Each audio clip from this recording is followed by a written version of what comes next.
On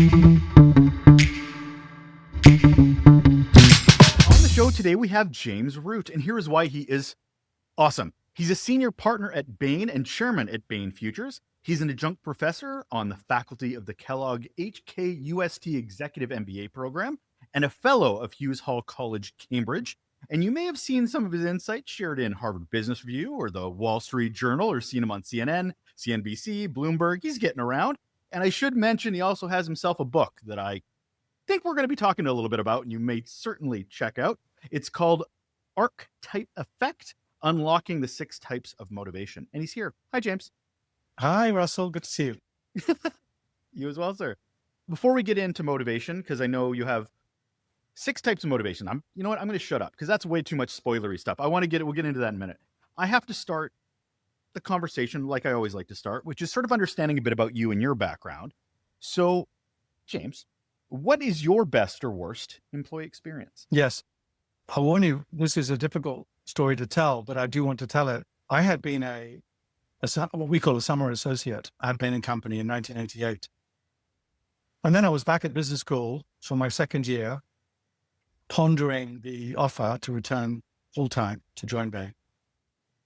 And on December the 21st, 1988, Pan Am Flight 103 was blown up by Libyan terrorists over Lockerbie, Scotland. All 259 passengers and crew were murdered, as were 11 people on the ground in Lockerbie as well.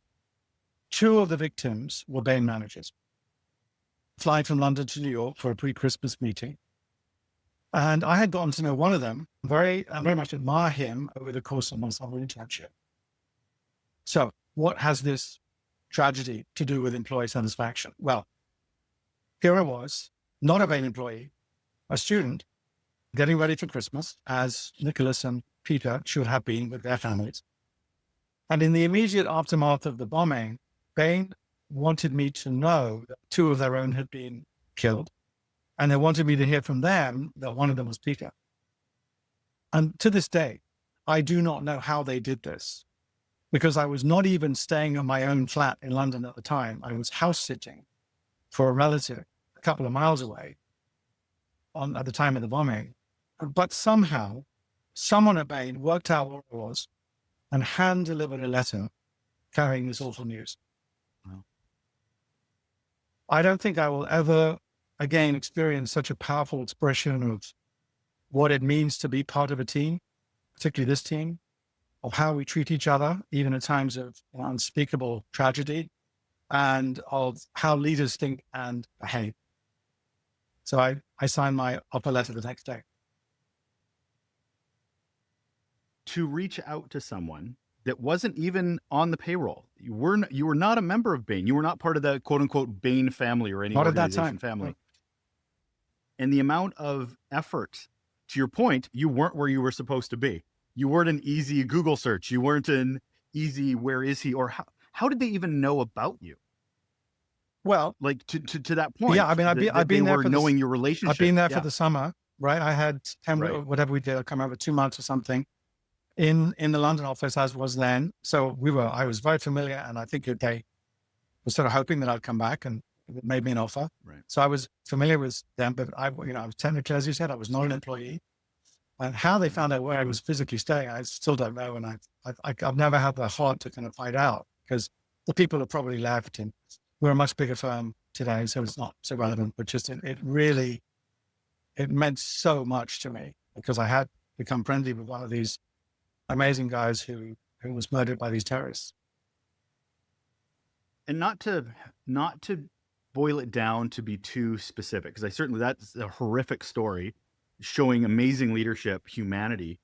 I'm curious for yourself going forward as a leader, possibly having your own staff. You talked about how influential that was, how inspiration it was.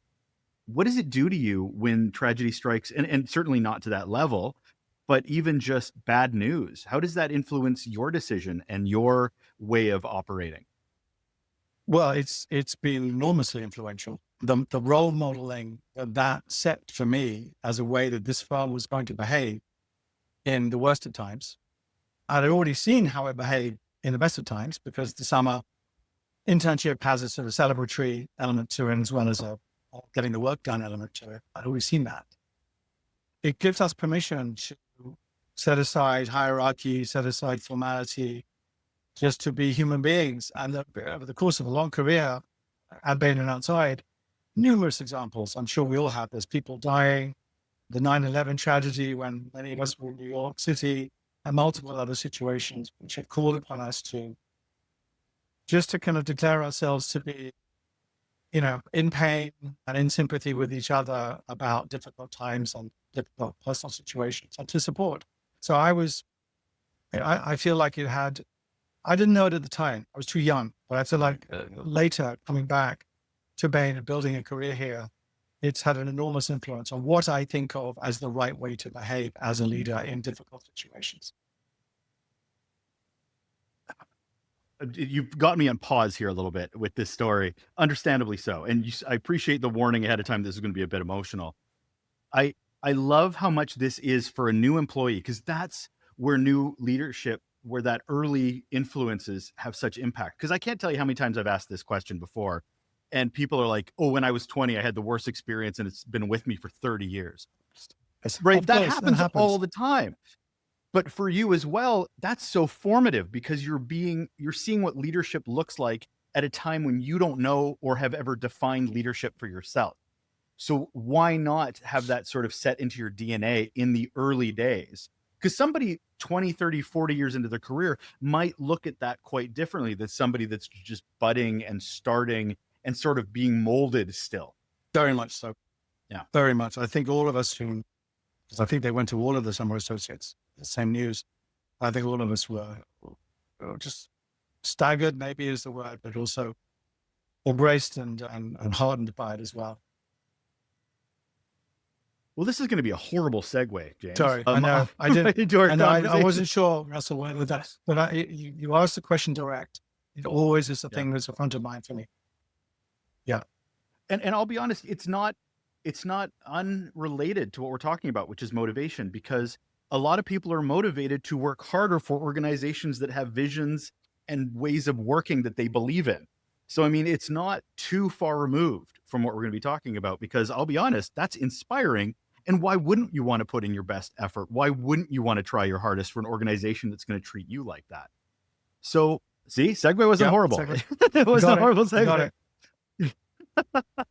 So, kicking off with our first question, yes. I do like to start all my conversations with a bit of clarity, a bit of definition. And you've defined 6 different motivations, but I want to go even deeper than that and just focus on what motivation even is to your mind when it comes to the workplace. Can you define it for me? Yes. And I'm going to, if it's okay, I'm going to back up a little bit to get to that. I love the topics that you treat on your pod here, Russell. I've studied them. I want to start by saying I think work is pretty messy at the moment. I think we're in a sort of messy phase. I think gig work and remote work and cross-functional teams and self-managing teams and all these skill mismatches and aging workforce, working with our ecosystem partner firms, just as closely as you work with your own. And then, of course, the avalanche of AI coming, which may change everything, may change something. We don't know yet. But I think it's pretty stressful. I think there's a lot of stress at work for a lot of people, including people who manage talent as well. It's quite complicated. But I think part of the problem is that we spend so much time thinking about tasks, skills, jobs, that we don't spend any time thinking about what motivates the individual who has the skills or do the tasks or owns the jobs. And I think that's a gap. As soon as we stop to think about motivation, the thing that jumps out for me is that our talent systems, most firms, most organizations, nonprofits, governments, private sector firms, public sector, publicly listed ones, use are very, very poorly suited to, first of all, just acknowledge and accommodate the differences and then embrace them and use them as some positive aspect to kind of making more good jobs. Because to me, ultimately, motivation means I'm in a job that I feel is good for me and is absolutely demonstrably good for the firm as well. So why do I think we have such a gap in these systems? I think it's because we are lazy in our assumptions. And the assumptions are predicated on things that were true 50 years ago, that everybody's trying to kind of, struggle up the corporate ladder and take the next step. And have more spans and have more layers and get closer to the leadership team. That's the assumption upon which these systems are built. And both from an organization point of view and from a personal point of view, I think it is very clear that that's just not true. Many organizations today, I would say, maybe not all, but certainly more than most, would say, I have roles for individual contributors. I have roles for experts. I have roles for coaches. And that kind of old-fashioned professional manager idea where I'm carving up work and allocating it out and then reviewing people and performance managing them, it hasn't disappeared completely. I'm not suggesting it's gone, but it is certainly being nudged aside by this idea that many different types of roles are super valuable in our firm. I can give you dozens of examples. A recent one for me was Andy Jassy being interviewed by Bloomberg a couple of months ago. Quote, I'm trying to remember the exact quote. He said, we're taking work away from, we're reducing the number of middle managers, which I think everybody knows, many firms are doing that. And we're giving more power, not work, but we're giving more power to individual contributors. There are many, many firms today where, definitions of success and progress and results are not about taking the next step up the ladder. They can be something very different. And there are firms today, by the way, and Amazon again is one of them, where you have to apply to be a manager. You actually have to write a memo. Can I please be a manager? This is why I think I would be good at it, as opposed to that just being the inevitable consequence of time at task. So that's on the organization side. On the people side, meantime, we did this wonderful thing. Maybe 10 years ago, we started really doing it, maybe longer in some cases. We said, who are you? Who do you want to be? Tell me. You want to take some time off to do your side hustle? You want to change to another country? You want to go climb a mountain? You want to support your spouse having a battle? Who do you want? We'll try to be who try to meet you where you want to be. And guess what? Turns out when we asked people what they want, they did not all say, can I just climb the ladder, please? Some of them, that's great. By the way, I'm a little bit like that. That's what my career, I'm what I'll go on to explain it later, but I'm a striver. I'm evolving as I age, but that's kind of a striver approach. But lots and lots of people don't want that. So I think this concept of what is motivation is that it's individual. And it's fortunately not so individual that we can't talk about patterns, because that would be problematic. I mean, there was a period in this research program that we've been on, Russell, where I was very worried that it was so individual that I wouldn't have anything to say about it. So why are you motivated in the way that you are? Why am I? Is it because you sat around as a kid at the dinner table and listened to your parents talk about money and jobs or something? Was it your school? Did your school say, this is why you're going to go to work and what it's going to feel like? Was it your first job? You had some crappy boss or you had some amazing boss?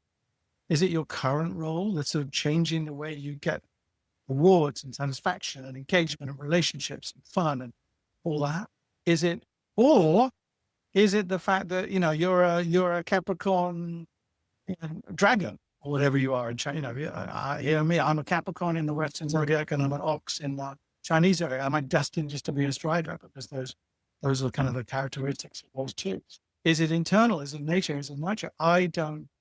So we went after this open-minded and talked to 50,000 people in the world in great detail about what motivates them at work. All sorts of people, all sorts of jobs, high income, low income, middle, highly educated, not very educated, men, women, urban, rural, 19 countries.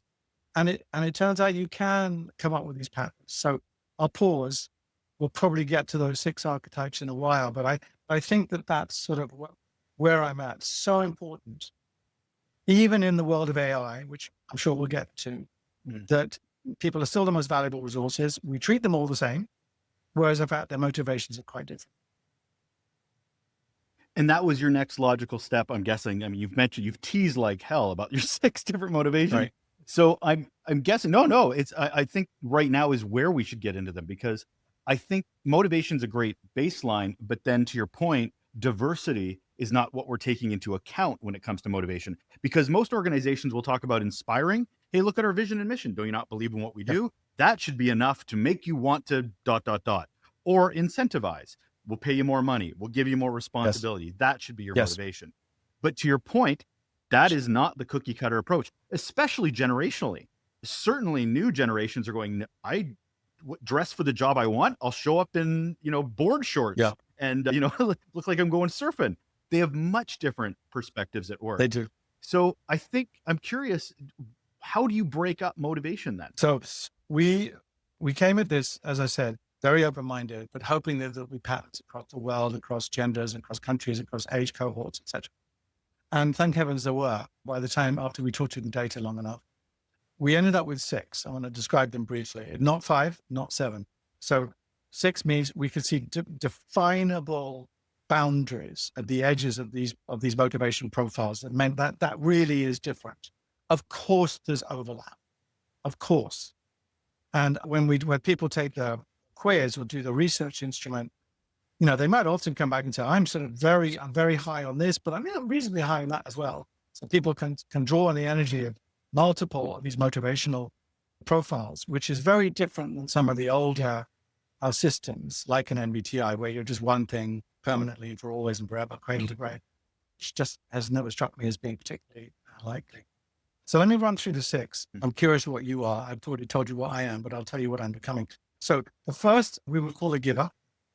And a giver is a person that finds their motivation to work by helping others thrive. It's not that they don't care about themselves. They do care about themselves. They like to learn. They're the least motivated by money, actually. Their thing is, I want to create environments or teams or situations or firms where other people can shine. That's the first one. Think, I'm a big movie person. There's a lot of movie stuff in the book. Think Erin Brockovich. Okay. You're talking to the right audience for the movie thing. Keep going.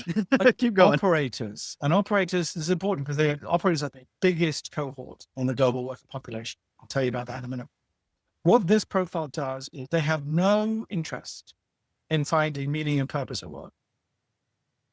If they have a search for meaning and purpose in their lives, which many do, they'll find it outside. Maybe it's their family, maybe it's their church, maybe it's something else that they are very, very committed to.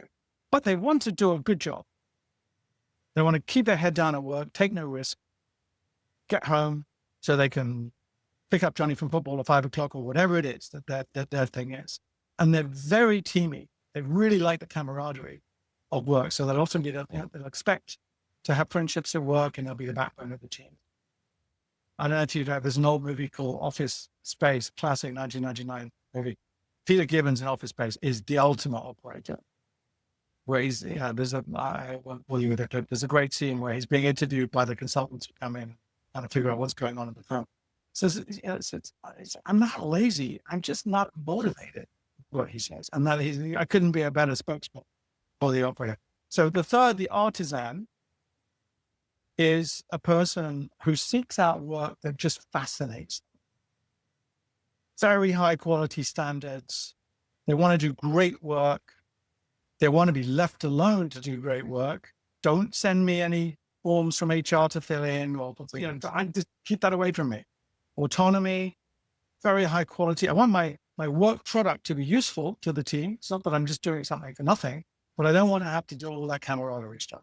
Don't get it. Don't bother me with that. And similarly, in a way, because of the learning connection, fourth profile is the explorer. Oh, by the way, the artisan, I don't know how deep you go in movies. The best way I think about artisans is actually sushi chefs. I always think it because every day I go to work, I do the same thing, trying to get to perfection. I'm never going to get to perfection, but I'm trying to keep going there. So there's a great documentary called Jiro Dreams of Sushi about sushi chef and Barry Gencher. Doesn't matter. That's the kind of model in my mind. Explorers, as the name suggests, they kind of value freedom to try new things. They're going to have multiple jobs in their career. They will trade off. They'll trade off money. They'll trade off status and title to keep the autonomy that allows them to keep trying new experiences and new things, new jobs, new countries, and whatever it might be. And in terms of professional development, they're very consistent. They will only skill up enough to do the current job because they know probably I'm going to be doing something else in 2 to 5 years. So that's a very interesting profile. Walter Mitty is my perfect example of that, right? The last two are both they're linked by this passion for achievement at work. So the striver, I mentioned, I've been a striver most of my career, is somebody they really want to make something of themselves at work professionally. They are not big risk takers, actually. They plan ahead. They love the goals. They love the milestones. They love the achievements. And they love the recognitions that come with hitting those milestones, whether it's a title or it's money or whether it's just the recognition from somebody. So you had a goal, you hit it. So this is, I mean, the modern one would be Jordan Belcher, I think, in Wolf of Wall Street. Well, my favorite, because I'm an older guy, is actually Tess McGill played by Melanie Griffith in Working Girl, which is the ultimate striver, like coming across on the Staten Island ferry every day to go to Wall Street. Pioneers, the last one, which is the smallest cohort, but we're going to talk about them more because they have an interesting role in leadership. Pioneers are on a mission to change the world. And they form these very strong views about how things should be in their organization. And they sort of seek out the control necessary to get to that outcome, trying to bend the will of other people to come with them. But even if they're not coming with them, the pioneers are going anyway. They kind of move fast, break things type of thing, right? Go to brick walls if you have to. Very risk tolerant, I would say even risk seeking. And the vision matters more than anything else to them. And it doesn't have to be, when I say change the world, I don't mean that literally, although you could say this is a kind of Muskian, turn us into a multi-planetary species type of feature, but it could be, example I often use is I've got a friend who's a pioneer, who's a financial controller, and her thing is I want to change the way we do the month-end close. And that is kind of changing the world because month-end close is a big thing and for her as a CFO and in her firm. So you can have a sort of massive definition of change the world or micro in your situation. So those are the 6. And just for the numbers, those of your listeners who are interested, operators 24%. There are pluses and minuses from country to country, but more or less 24% of the working population. So by gosh, you better know how to manage operators if you're a leader. Strivers are the next biggest, 21%. Then we have artisans and givers who are about 17%. And then the last 2 is the smallest, explorers 11, pioneers 10. So if you're looking at this and identifying with one, you can sort of calibrate where that fits into the working population overall. Doesn't mean in your firm or in your government agency it's exactly that, but just on average across the world. These all sound super personal though, James. Like it sounds like individualized. But when we talk to motivation in the workplace, we talk personal, but we also talk team motivation and we talk organizational motivation. How does that connect across there? Yeah. I mean, I have decided to define team motivation as a function of individual motivations being well managed. Of course, teams can be motivated by objectives, no doubt. And particularly, I see this with my clients. I'm sure you see the same thing, more and more self-managing teams who have accountability to set at least some of their own objectives. There may be some high level corporate goals, but you're self-managing. You decide how you're going to do it. And that's a very, very common, Spotify is the great example with their squads, 8-person squads, where they decide, what they're going to build, how they're going to make it interoperable with everything else, all the rest of it. And they can, many other firms have systems like that these days. Corporate ambition and motivation, I think, is a different animal. I mean, I'd like to come on later if we have time and talk about the role of mission and purpose at the corporate level, right, because I think it's important. But so I think of these archetypes, they're not tests like some of these other systems. These are kind of shorthand assistants for you to know, why do I love my job? Why do I hate my job? Why do I hate that part of my job? Why do I have tension with that when I'm in meetings with Russell, whereas I have great meetings when I'm with James? It could be something to do with the fact that that's this profile, and I'll talk about this later maybe, and his or she's the other profile, and naturally there are tensions between us. The understanding of that tension at a team level is an unlock for productivity and ultimately business results, which is what we all care about most. You previously talked about that whole, asking yourself, what's your motivation? Who are you on the inside? Yeah.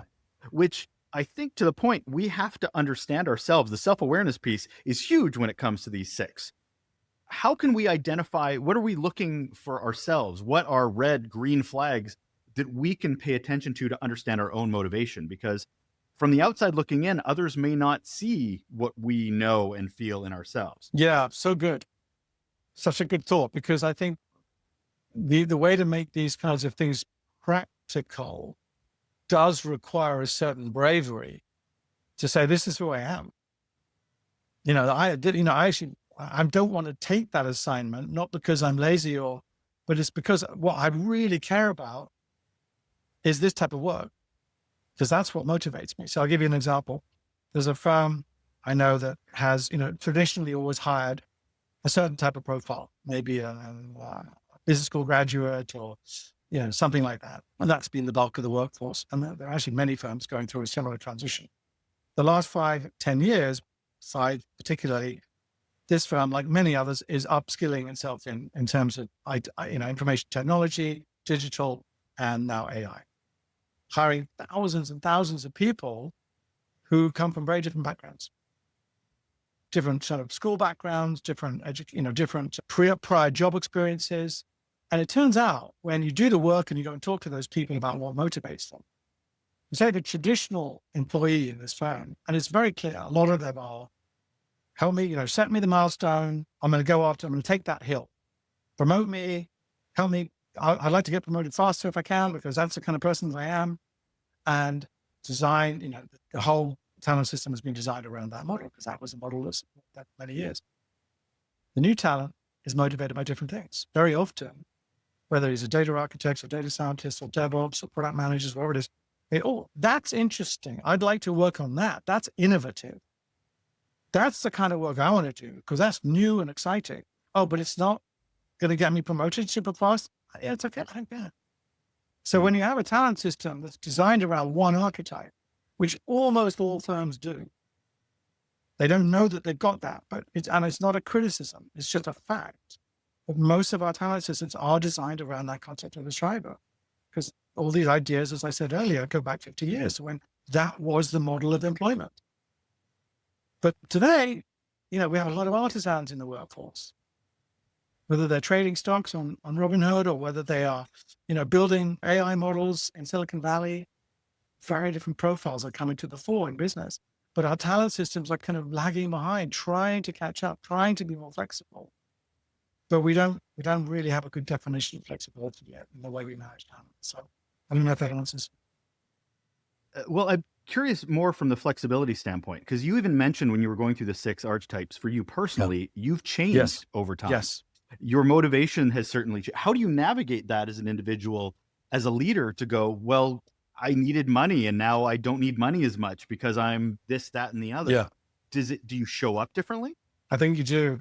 I mean, so as I said, I've been a striver most of my career, and how I wish I'd known that, by the way, 30 years ago, and have that lens to understand all my kind of weird quirks of behavior. I would have been a lot kinder to myself, I think. What I know now from all our work, because I've understood about what strivers are, is that strivers and pioneers, when young, there's quite a common pattern that they become givers and artisans as they age. I'm not saying everybody does. Some people, I'm a striver, I'm just the whole way through my career, that's who I am. I'm a giver the whole way through my career, that's who I am. But there is a pattern of evolution that's very clear in the data around the world. Pioneers and strivers, when young, can become more focused on being givers, i.e. they want to mentor people, give back, create environments where others can succeed because they're kind of paying it back, or artisans. They want to be left alone a bit more, be a bit more autonomous. They're more focused, as you just said, on interesting work than they are on compensation, those kinds of criteria. In the middle of my career, I left Bain and I became part of a founding team of a startup in Asia doing business process outsourcing. And I couldn't have been more excited. Amazing. I mean, other founders were people I knew very well. I'd worked with a lot. I've trusted. Our business plan was great. We raised money in our seed round. We raised a lot of money in our Series A. And it was amazing. And so for the first year or so in the new firm, I was sort of behaving like a pioneer. I was taking risks and I was shaping the vision, leading from the front in client acquisitions, putting the team. And looking back now, I can see it just really wasn't me. I mean, I was okay. but it really wasn't fundamentally me. But this archetype lens that we've developed in the last couple of years has given me an insight as to why I sort of felt uncomfortable almost all the time in that role, even though I was doing the role. It didn't, somehow in here, it didn't feel quite right. Whereas in the prior firm back at Bain, where I then returned to, now there was a deep comfort in the way I was being leveraged and evaluated and performance managed and a career path option. Right. So I feel like I wish I'd had the archetype effect back then. I've taken 3 or 4 risks in my career. That was the biggest one. And now I feel very fortunate. I work at a place that's allowing me to be more of a giver and more of an artisan as I get older. How do you handle it if you feel like you're more than one motivation? Because I'm looking at these and I'm thinking, well, I'm a giver, but there are times when I'm a striver, but yeah, I'm a pioneer. Maybe I'm not as risk that way, but I do like change. Like it even with motivation sort of being this box, even the 6 can feel like they're limiting or confining if somebody feels like they're more than. How do you handle that? I mean, hopefully not confining, because we designed this such that you could definitely be a couple of things. So if you take the quiz, Russell, when you do that, you'll get some scores, the numbers of whatever, that just reflect how you answer these questions on a spectrum, which will give you a sense of, I'm very strong on this, and I may be strong or kind of medium strong on something else.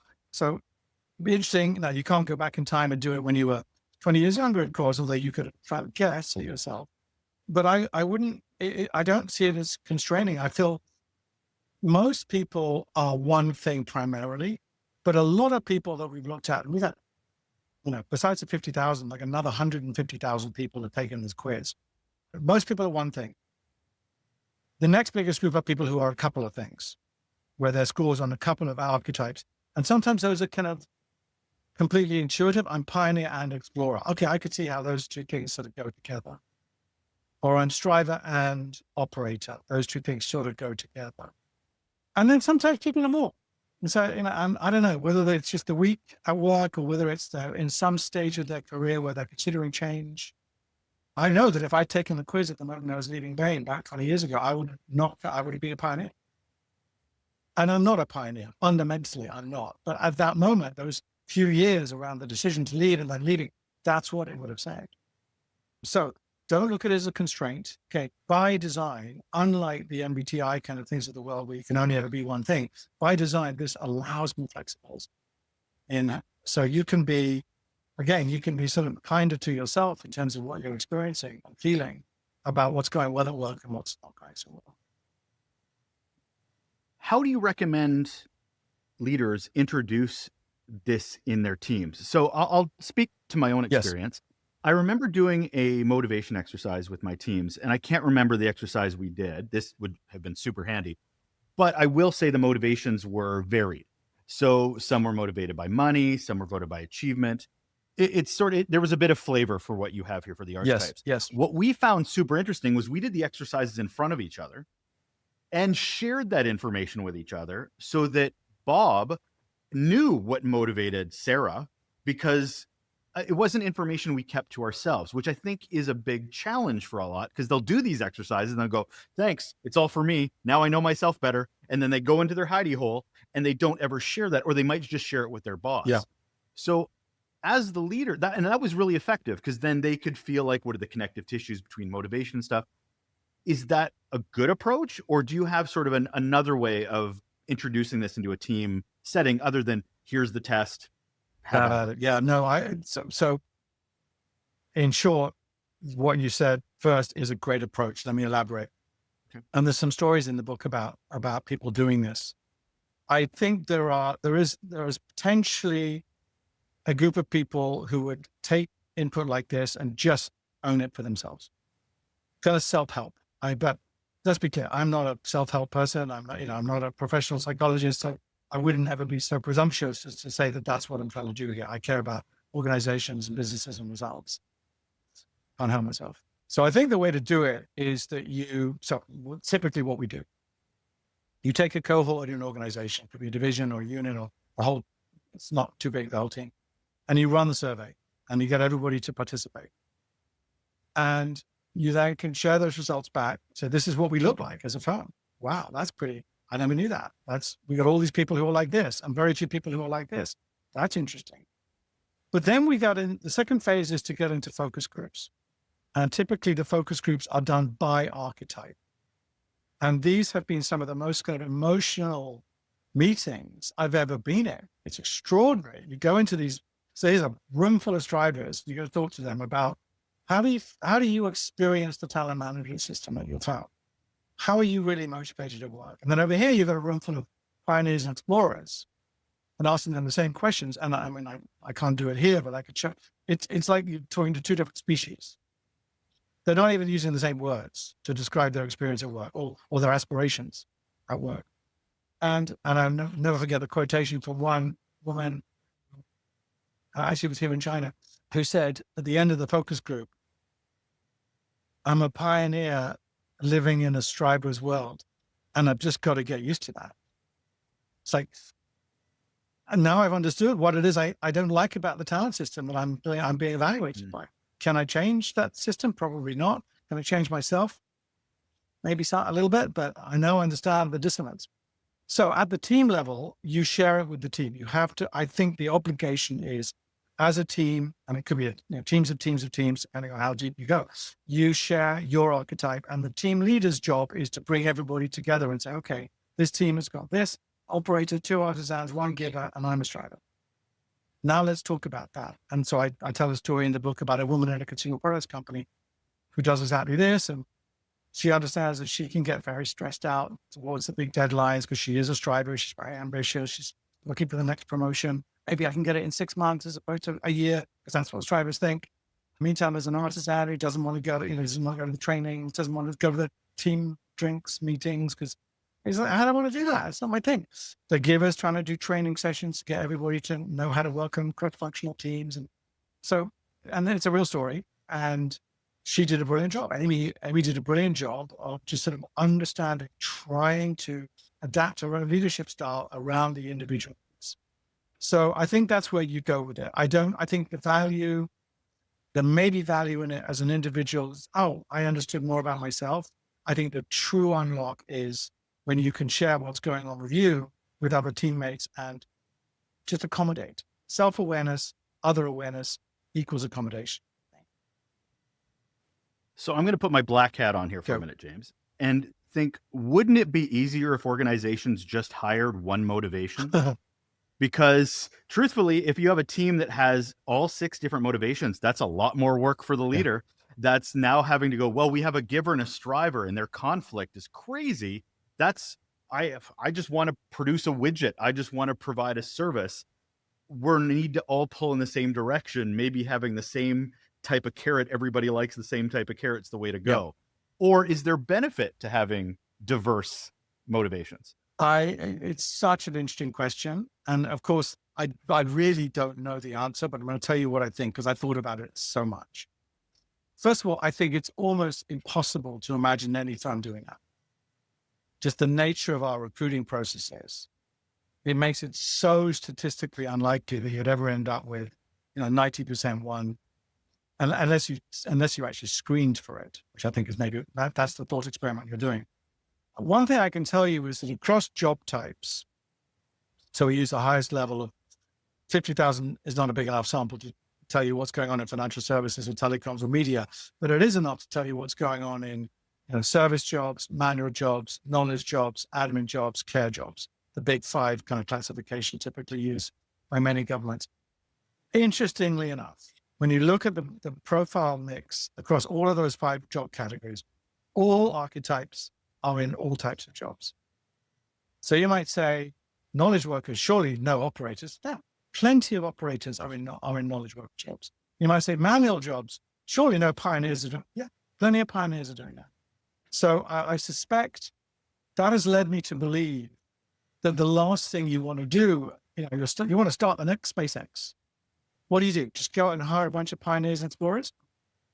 I don't think so. I'm not sure anything's going to get done at your firm.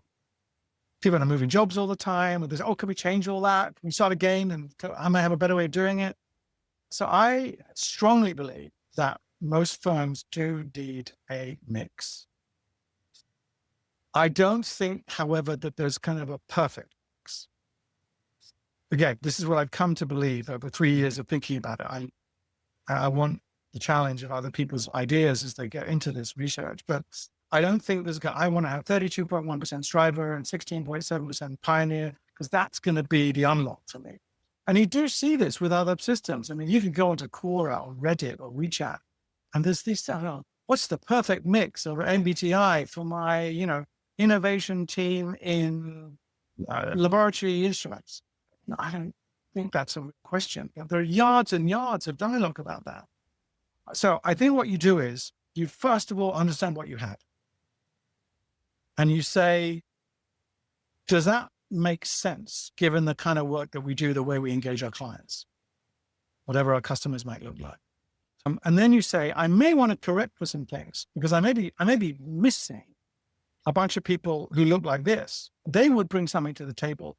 Or you say, no, actually, I think I want more pioneers. I want more innovation in my firm. I want more that type of energy. But by and large, I think I would not go down the path that you suggested. I like the thought experiment. I tried that thought experiment, but I can't get myself to it. You mentioned something else. Can I jump on one other thing you said? Please. In the book, I talk about the natural tensions between certain archetypes. Because each archetype has a sort of primary working style that they enjoy and like and are good at. And I'm not going to go through all of those, but I think it's valuable. Just for an example, I think I talk about 10 in the book because, again, not scientific, they're just the 10 that I've seen most. But when I'll talk about a couple, the pioneers and strivers, for example, just to give you a bit more flavor about how a leader would need to deal with this. What happens is that the ambitions and the focus on advancement of the striver can conflict with the pioneer sense of, we've got to do the big vision, right?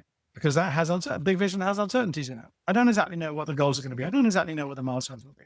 So strivers see pioneers as impractical, and pioneers see strivers as too individualistic. So, I won't get into the solutions today, but another one, artisans and givers. I'll do three, so we get all six. Give one, yeah, please. Artisans and givers. Artisans prioritize individual mastery, right? We talked about that. That's what they love to do. Mastery of the craft, and givers are all about collaboration. So artisans are the least team-oriented archetype. Givers are the most team-oriented. It's all about the team for the givers, right? So to the givers, the artisans just look very uncooperative. I had a great experience with a product manager in a B2B payments firm in Shanghai who was new in the product manager role. Trying to manage, she's got the engineers, she's got the guys writing code, mostly guys. She's got marketing people, legal people. And she was having a terrible time with the guys writing code. It's like they won't come to any meetings and they're just very annoying. And she did the quiz with everybody. She'd done the quiz on herself, so she knew what she was. And she said, they're just artisans. It's okay. It's perfectly fine that they should be being asked to. I just didn't get that before. I thought they were being bullshit. But now I see they just want to be left alone. So I just need to find a different way. Anyway, so operators and explorers is a third and last example of the tensions people to think about. So the operators like stability, not a criticism. It's just they like routine, they like the process, because then they could do a great job and still get home to pick up Johnny from football, right? But that kind of focus on, the explorer who loves constant change looks very, very disruptive in the eyes of an operator. So you can see how those two profiles will be. I'm going to change my new job, and the pioneers coming in to say, can we change the way we do this? And even then, as you asked about leaders earlier, leaders conflict with the teams that they lead quite a bit, Russell. It's one of the insights that I wasn't expecting. I thought, we have leaders would have their archetype profiles and workers, but it turns out you get almost twice as many pioneers in the leadership teams as you do in the front line. And so when you walk in as a leader, because you're a pioneer, let's imagine you say, Acme Co, we're all about permanent transformation, right? That's how we're going to stay competitive. The operators are going, I don't do that. The other pioneers are, okay, sure. Permanent transformation sounds good to me. And the explorers are going, maybe that'll give me the chance to get a new job, try something different. And the strivers are going, no. I know where I'm going. I know the mountain you told me to take. I'm going to take it. Just don't change that. Operators are going, my process works. What's wrong? Right? So leader communication is a very tense area that people armed with this approach could really do some work on. I don't know. I went on a bit too long on that, but No, all good. You talked a bit about needing these teams to have diverse motivations and how important it is to do that. Because I mean, obviously I was doing the whole, what if they were all the Yep. same? Wouldn't that be Yep. better? However, you've seen it work. You've seen teams have multiple where they have the strong leadership. What reoccurring themes have you seen in organizational cultures that support diverse motivations? I bring this up as well because you talk about communication and how that's a bedrock. And I think great communication has to be part of leadership, but not only that, part of a great culture. So from an organization standpoint, what are the healthy cultures that can sort of adopt this? We can support multiple types of motivation. Yes, I think it's what I find is I spend time with CHROs and other people, leaders, founders, or owners, or C-suite people. They all understand and want to be more flexible for their people. But whether you've got SAP, success factors, or meta workplaces, or PeopleSoft, whatever you've got embedded, it's just really hard to fight that. Today, honestly, I mean, I'm going to exaggerate to make my point a bit, but the only really real place that we have flexibility is in the C-suite. Oh, he's got to live in San Francisco, but the job's in Seattle. That's okay. We'll make an exception. Oh, we're going to do something because the kids are going to school. We'll be flexible about that. For the rest of us, the systems are not that flexible. In fact, they've been designed to be low cost, all good. Favor that. They've been designed to be efficient, but in achieving low cost and efficiency, they've homogenized everybody. And I think the whole point of this work is to say, hang on a minute, we're not homogeneous. We have different skills, you understand that, but we also have different motivations, and that's as important as our skill differences. So I think a culture that says, I really want to take on this idea of flexibility is likely to be very open to this. And I've seen that many times. So let's dig deep on flexibility. I'm all in favor of flexibility. Fantastic. And there are some wonderful examples in the world of people or firms trying to be flexible on compensation. Do you want more base or bonus? Do you want more even equity versus cash? Many good examples of that. There are good examples of firms doing career path flexibility, doing, you can work on special projects of your own choice, flexibility. There's all sorts of variants of this, but it's just not deeply embedded across the economy. Right? It's like, notice one, you go, that's amazing. Maybe some other people are doing something, but there's a lot of places that still do not think that that's that valuable because they're not worrying about the motivations of their people because they're assuming that we're all strivers. Just trying to plot up the ladder and that'll take care of us. Right? That's the assumption. Having said all that, go ahead. You can ask a question. I was just going to say, well, you used examples where the organization is getting about compensation, but then I look at a giver going, I don't want compensation. I'm building relationships. I'm about collaboration. Yeah. How do you reward? How do you recognize when it comes to those people? And I'm singling one out because that's sort of how I'm thinking, because we could go through all six, but we don't have time. So the giver, for example, how do you recognize someone in a culture that is based on recognition, rewards, and performance? I mean, you do it by, first of all, knowing that that's what they care about. And then if you care enough about that, you create situations at the monthly town hall or at the daily stand-up where you say, Russell, I just want to recognize you this morning for that incredible training you put together for the rest of us, because that really helped us to do blah, blah, blah, blah, blah. And thank you for creating that moment. So you do it by knowing that different people have different motivations. It's kind of the whole thing. But then you have to be willing to say, there are all these elements of an employee value proposition, around wellness programs, around money, around time off, about flexible hours, about passion projects, about this and that. if I try, I can adapt the proposition around individual motivations. By the way, you don't even have to know what that person's motivation is. I like the analogy of mobile wireless telephone programs. So I can create a program for road warrior, right? He or she wants lots of no roaming charge. I can create a program for families who've got teenage kids and they want to have a certain type of monthly payment. I can create a program for people who just care about streaming sports or entertainment. And I can just put those programs out there. I don't even need to know that you, Russell, are this type of buyer or that I am that type. You'll find it. You'll see that. And that'll be the dog whistle. So, oh, that's the program for me.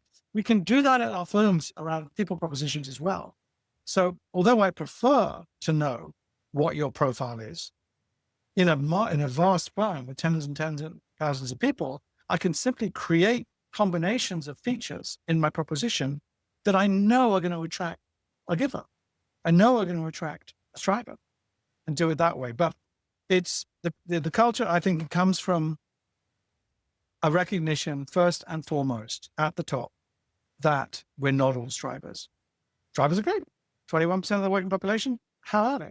But we're not all strivers, and we need to, and it's not difficult. It's really not that difficult. We need to just tweak our systems, our pay structures, our time off policies, things that really matter to people in a way that can have significant extra appeal and therefore retention benefits, productivity benefits, business results benefits.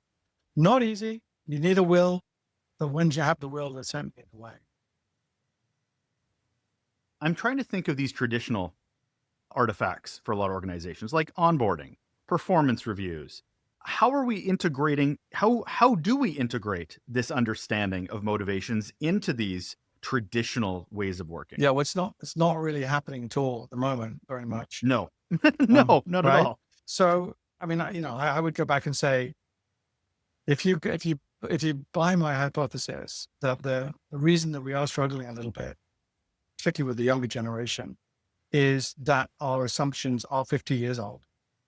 It's not just that we didn't worry about motivation, because individual motivation, 50 didn't matter at all. Nobody cared about it because it was just assumed that you're going to be a certain way. And it's not just, it's the entire people system. It is onboarding, it is recruiting, it is career pathing, it is performance evaluation. They're all designed around that assumption that everybody's just trying to get more spans and more layers and go closer to leadership. So I think if this triggers you, you'll start to think about not just what I'm talking about on reward systems, but also all those other people systems, because you can't really change one without having an influence on the others. So I want to wrap up. I like wrapping up our conversation with an idea of someone listening, someone going, I need to understand my motivation. I need to understand my team's motivation. I love understanding, that there is not just one type. What would you recommend to somebody listening right now, besides taking the test and reading your book, which I highly recommend? What's a first step? What's a baby step in the direction to get a better handle on this as a leader? Well, first of all, I'm going to be very humble and say that I know there's a certain amount of eye rolling when another one of these things comes along, because there's a bunch of them, and what am I green donkey this week or something, and I know them. There is some cynicism.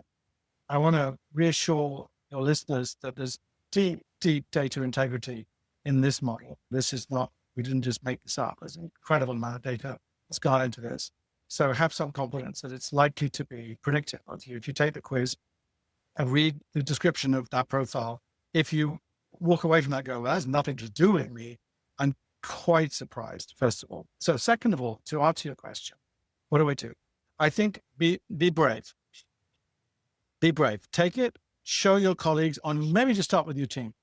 Could be the team that you report into, could be the team that reports into you, could just be a team of peers with together. So can we do this over a lunch break? Because the quiz takes 1 minute to do. And then you have to sort of start thinking about yourself a little bit. Second, do not guess other people's archetype. And the reason that you should not ever guess is because people conceal things about themselves at work. Again, it's not a criticism, it's just a fact. If even if we hadn't been through the DEI revolution, we'd already know people do. They accommodate. They try to fit in more, or suppress certain parts of their own perspective, and because they think it might hinder their progress. So don't guess, just ask, offer. And this is me. I'd love you to take the test as well because I want to understand, what it is about our working relationship. And then you evangelize. If you like it, then you evangelize, and you go to your HR teams and say, we should do this across the entire unit, or this entire office, or this customer contact center, or this manufacturing plant. The beauty of this, I think, is in our sample of workers in here, Russell, we've got, I've got manicurists from Brazil and sanitation workers from China and car mechanics from India and all sorts, as well as white collar workers with senior leadership jobs. But, like they always say about psychology research, is all psychology research is done on first, second year psychology undergraduates. We didn't do that. We consciously went very wide, very deep on types of workers. So I think there are many, many environments, even for us who live in heavy service economies, where you can apply this and have comfort that it's got some credibility behind it. But so bravery, try it, don't guess, ask your colleagues, start with a small group, have a lunch meeting, discuss it. I think I'm like this. I think I'm a bit like this, and like you're saying, I think I'm this and this. And that's what the data is telling me. And say, when we work on our next project together, what would make it easier? What would make it easier for me? So, that's a baby step. That is James Root. He's the author of The Archetype Effect, Unlocking the 6 Types of Motivation. Highly recommend you pick that up because you'll understand a lot more about what we're talking about as well. Thank you so much for being here, James. Thank you, Russell. Great to chat.